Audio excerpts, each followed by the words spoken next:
না? তো আমরা আজকে ক্লাস নেওয়ার আগে একটা জিনিস দেখবো, দেখার পরে তোমরা বলবা যে আজকে ক্লাসটা কি হতে পারে, ঠিক আছে? আচ্ছা তোমরা একটু সবাই আমাদের এই স্ক্রিনের দিকে একটু তাকাও, সবাই তাকিয়েছো? দেখো তো স্ক্রিনে কি লেখা আছে?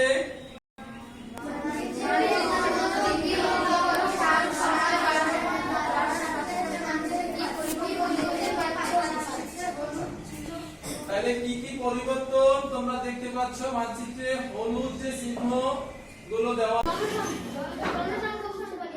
জনসংখ্যা বুঝতে পারো?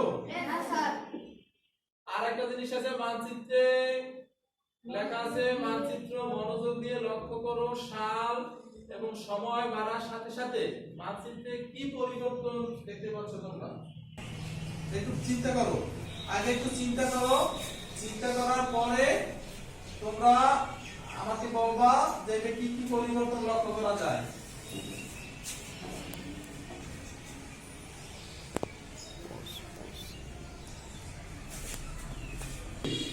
আচ্ছা কে বলতে পারো এই যে দেখা যাচ্ছে যে ভিতরে আলোগুলো জ্বলতেছে, এই সম্পর্কে কে বলতে পারো? তুমি বলো তো কি? সালের সাথে সাথে জনসংখ্যা বাড়ছে। কিসের সাথে সাথে? সালের সাথে সাথে বা সময়ের সাথে সাথে জনসংখ্যা বাড়তেছে। আচ্ছা তুমি বসো। আচ্ছা পরে আমরা আরেকটা স্ক্রিনে একটা ছবি দেখতে পাবো, আমরা একটা স্ক্রিনে ছবি দেখতে পাচ্ছি এই সম্পর্কে। এই যে স্ক্রিনে একটা ছবি দেখতে পাচ্ছ তোমরা, বলো তো এই ছবি সম্পর্কে তোমরা একটু চিন্তা করো, এই ছবি থেকে আমরা কি বুঝতে পারি?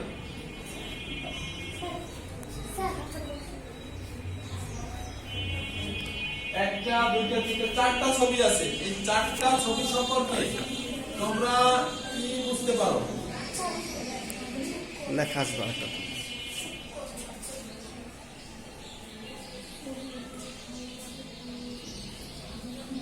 দেখো স্ক্রিনে একটা জিনিস লেখা আছে, ছবিগুলো ভালোভাবে পর্যবেক্ষণ করো, তারপর ভেবে বলো ছবিগুলোতে কি দেখা যাচ্ছে। তোমরা একটু ছবিগুলো আগে একটু ভালো করে দেখো, দেখার পরে তোমরা আমি এক একজনের কাছে জিজ্ঞেস করব, বা কেউ যদি তোমরা উইলিংলি বলার, তোমরা আগে একটু সুন্দর করে দেখো।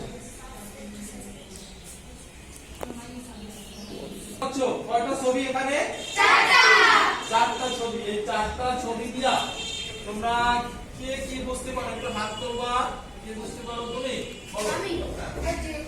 সময়ের সাথে সাথে জনসংখ্যার ঘনত্ব বেড়েই চলছে। সময়ের সাথে সাথে জনসংখ্যার ঘনত্ব বেড়েই চলছে। আর কেউ বলতে পারো কিছু? আর কেউ? তুমি কিছু বলবা? হ্যাঁ বলো। বাংলাদেশের জনসংখ্যা সময়ের সাথে সাথে বেড়েই চলছে। বাংলাদেশের জনসংখ্যা সময়ের সাথে সাথে বেড়েই চলছে। আচ্ছা বসো। আর কেউ এই যে ছবিগুলো পর্যবেক্ষণ করার পরে তোমরা আর কে কি বলতে পারো এই ছবি সম্পর্কে? তুমি পারো? আচ্ছা তুমি বলো।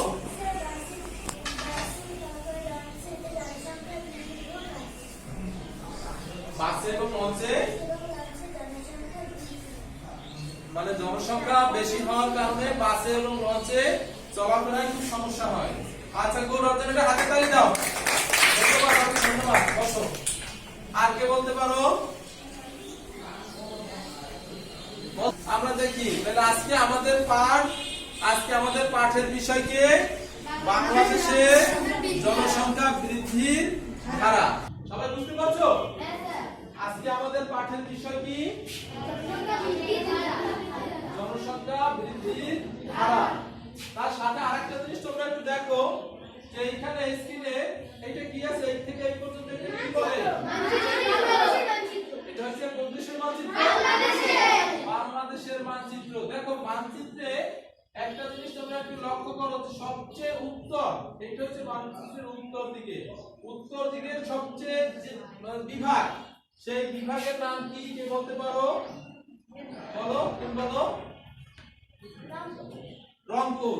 সবচেয়ে উত্তরের বিভাগের নাম কি? রংপুর। ধন্যবাদ, আপনাদের একটা করতালি দাও। রংপুর। তাহলে আমাদের এই যে ম্যাপে আমরা দেখতে পাচ্ছি কতগুলো বিভাগের নাম লেখা আছে। আচ্ছা আমরা কি জানি যে বাংলাদেশে মোট কয়টি বিভাগ? আমরা সবাই জানি। বলো তো, তুমি বলো তো, আমরা কোন বিভাগে বাস করি? তুমি বলো। আমরা বরিশাল বিভাগে বাস করি। এটা করতালি দাও। বসো। আমরা বরিশাল বিভাগে বাস করি।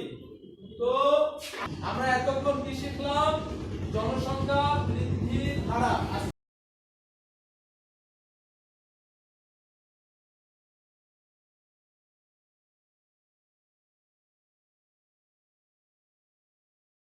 আচ্ছা স্ক্রিনে তোমরা একটু তাকাও।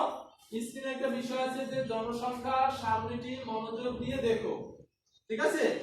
এখানে তোমরা একটু মনোযোগ দিয়ে দেখবা যে এখানে দুইটা বিষয় আছে, একটা আছে সাল আর একটা আছে জনসংখ্যা।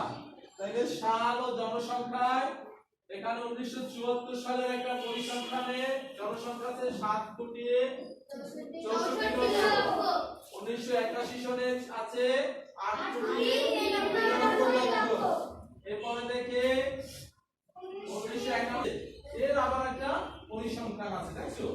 27%, 14%, 16%, 20%, 20%। সবাই দেখছো?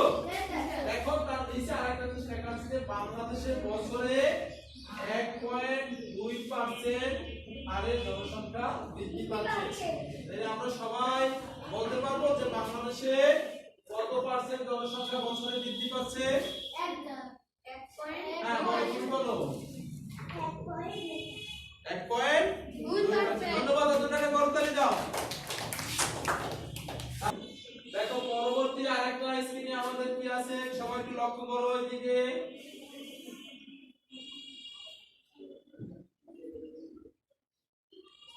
চিত্রটি ভালোভাবে লক্ষ্য করো। এখানে 1974 সাল থেকে 2011 সালে জনসংখ্যা কতটুকু বৃদ্ধি পেয়েছে দেখো। সবাই একটা মানচিত্র দেখছো? সবাই একটু লক্ষ্য করে দেখো।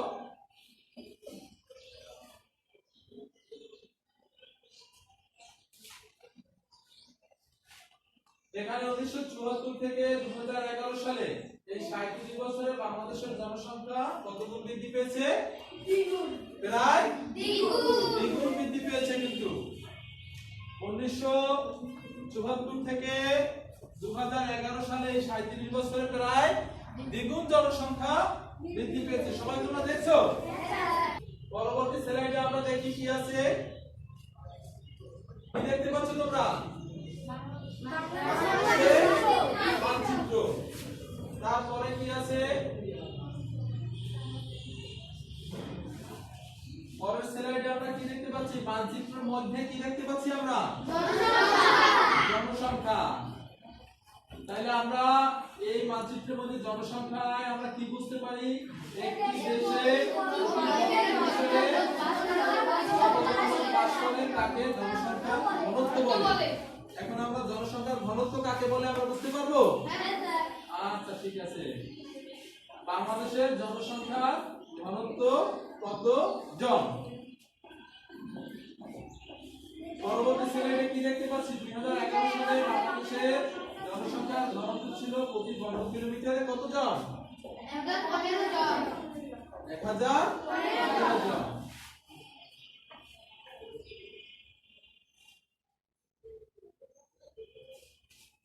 এখন বলতো বাংলাদেশের জনসংখ্যার ঘনত্বের দিক দিয়ে অবস্থান বিশ্বে কততম?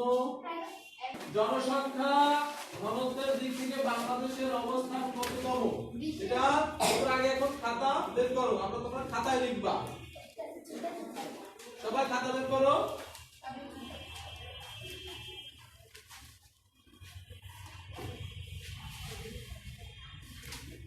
সঠিক উত্তরটি তোমরা খাতায় লিখবা। বাংলাদেশের জনসংখ্যা কত শতাংশ হারে বৃদ্ধি পাচ্ছে? প্রশ্ন উঠাও।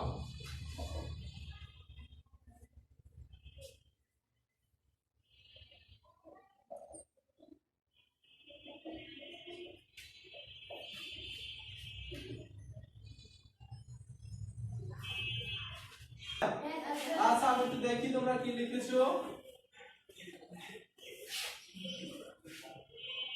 গুড।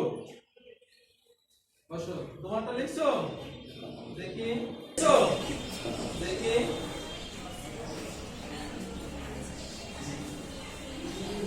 গুড, বসো বসো, তোমারটা লিখছো।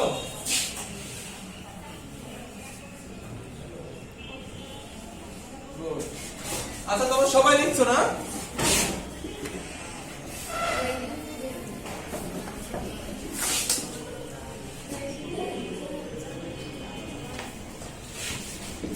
তোমরা স্লাইডে একটু দেখো তো, এই ছবিগুলো লক্ষ্য করবেন, ভেবে বলো কি দেখতে পাচ্ছ। তোমরা একটু চিন্তা করো, চিন্তা করো যে এটা কি কি, এই ছবির মধ্যে কি কি আছে। তোমরা একটু চিন্তা করো তো, ছবিগুলো দেখে একটু চিন্তা করো। ছবিতে একটু আগে আমরা এই যে স্লাইডে দেখতে পাচ্ছিলাম, এটা দেখে আমরা কি বুঝতে পারছি, কে বলতে পারবা? কাই বলো। মানুষ কাজ না পেয়ে ও বলতেছে যে কাজ না পেয়ে মানুষ কাজের তাগিদে বসে আছে। সবাই বুঝতে পারছো? তাহলে পরবর্তীতে আর কে বলতে পারো? বলো তো তুমি কি বলবা? সমাজে অপরাধের প্রবণতা বেড়ে যায়, পরিবেশ দূষিত হয়। সমাজে অপরাধের প্রবণতা বেড়ে যায় এবং পরিবেশ দূষিত হয়। তুমি কিছু জানি, কিছু বলতে পারবা? বলো তো। মানুষ লেখাপড়া করতে পারে না, লেখাপড়া করতে পারে না, চিকিৎসা করতে পারে না। চিকিৎসা করতে পারে না, লেখাপড়া করতে পারে না। আচ্ছা ধন্যবাদ, বসো জানেন, বসো। আচ্ছা তাহলে পরবর্তী স্লাইডে আমরা কি দেখতে পাচ্ছি? সবাই আবার একটু আমরা একটু তাকাই, আমরা একটু সবাই স্লাইডে তাকাই। অতিরিক্ত জনসংখ্যার কুফল। অতিরিক্ত জনসংখ্যার কুফলটা কি সে সম্পর্কে আমরা একটু ভাবি তো। অতিরিক্ত জনসংখ্যার কুফল কি হতে পারে? এক নম্বর দেখো কি লেখা আছে, মানুষের কাজের অভাব। দুই নম্বরে শিক্ষার অভাব। তারপরে 4 নম্বরে হলো, সবাই বই বের করো।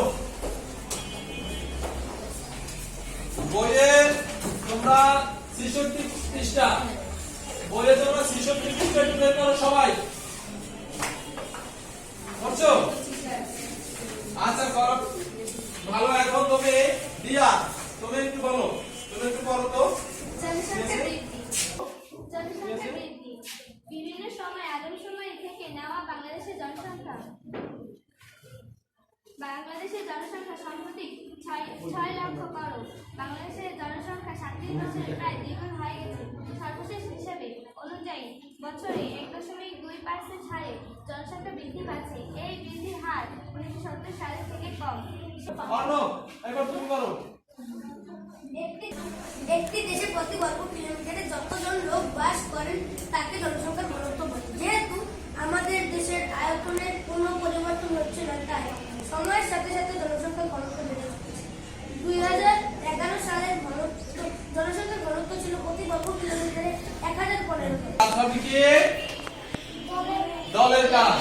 দলের কাজে তোমরা এই দুজনে মিলে একটা দল, তোমরা দুজনে মিলে একটা দল, তোমরা দুজনে মিলে একটা দল, তোমরা দুজন, তোমরা দুজন, তোমরা দুজন। ঠিক আছে? তাহলে সবাই আমরা তোমরা রাজি, তোমরা দুজন মিলে একটা দল, তোমরা দুজন মিলে একটা দল। মিলন, তোমরা দুজন মিলে একটা দল। আর বিথি, তোমরা দুজন মিলে একটা দলে কাজ করবা। ঠিক আছে? মিলন, তোমরাও কিন্তু দুজন মিলে একটা দলে কাজ শুরু করো। ঠিক আছে? আচ্ছা সবাই তাহলে আমরা জোড়ার কাজটা আমরা শেষ করব। এখন আমরা আবার একটু দেখি, আমরা একটু আবার স্লাইডে দেখি কি হচ্ছে। অতিরিক্ত জনসংখ্যার প্রভাব কেমন হতে পারে তার একটি তালিকা তৈরি করা প্রয়োজন। ঠিক আছে? তাহলে এই তালিকাটা আমরা কিন্তু তৈরি করব। কিসের তালিকা? অতিরিক্ত জনসংখ্যার প্রভাব কেমন হতে পারে তার একটি তালিকা আমরা এখন তৈরি করব। শোনো, আমরা তাহলে আজকে আমাদের এখন কি কাজ হবে? দলের কাজ। দলের কাজ করতে গেলে আমাদের কি করতে হবে? আমরা এখন দলের কাজ করব। আমরা 4 জন মিলে এক একটা দল তৈরি করব। এবং আমাদের এক একটা দলের নাম দেওয়া হবে। তোমরা হচ্ছে গোলাপ, তোমরা হ্যাঁ ধরো দলের কাজের জন্য প্রস্তুত হও। তোমরা হচ্ছে সাপলা দল, তোমরা প্রস্তুত হও। তোমরা রাজীব, তোমরা দুজন মিলে একটা দল, তোমরা দুজন মিলে একটা দল। মিলন, তোমরা দুজন মিলে একটা দল। আর বিথি, তোমরা দুজন মিলে একটা দলে কাজ করবা, ঠিক আছে? মিলন, তোমরাও কিন্তু দুজন মিলে একটা দলে কাজ শুরু করো। একটা দল তৈরি করব এবং আমাদের এক একটা দলের নাম দেওয়া হবে। তোমরা হচ্ছে গোলাপ, তোমরা হ্যাঁ ধরো দলের কাজের জন্য প্রস্তুত হও। তোমরা হচ্ছে সাপলা দল, তোমরা প্রস্তুত হও। তোমরা হচ্ছে টগর দল, তোমরা প্রস্তুত হও। তোমরা বকুল দল, বকুল ফুল, তোমরা প্রস্তুত হও। তোমরা রজনীগন্ধা, তোমরা প্রস্তুত হও। তোমরা সূর্যমুখী, তোমরা প্রস্তুত হও। আর তোমরা হইছে আমাদের কি বলি বেলি ফুল। এই দলে আমরা ভাগ হয়েছি। এখন দলীয় কাজ আমরা শুরু করব। দেখো, দলীয় কাজ শুরু করার আগে আমাদের কি কাজটা, অতিরিক্ত জনসংখ্যা পরিবহনের উপর কি প্রভাব ফেলে এই কাজটা আমরা করব।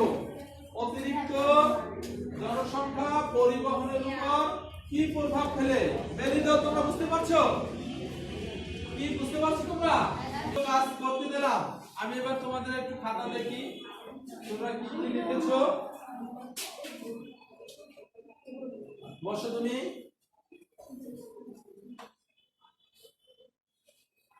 গুড, ভালো করেছো। তো কি করেছো দেখি? দাঁড়াও, তুমি দাঁড়াও, দেখো এটা কি লিখেছো। এটা হবে না, এটা হবে এইভাবে লিখতে হবে, ঠিক আছে? আচ্ছা গুড, বসো। তোমরা সবাই খাতা বের করো। খাতা বের করছো?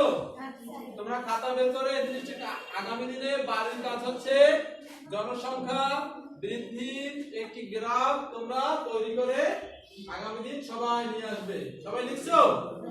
সবাই লিখছো? আচ্ছা, তাহলে সবাইকে ধন্যবাদ, সবাইকে ধন্যবাদ। তোমরা আগামী দিন সুন্দর করে গ্রাফটা তৈরি করে নিয়ে আসবা। সবাই ভালো থাকো, সুস্থ থাকো। আসসালামু আলাইকুম।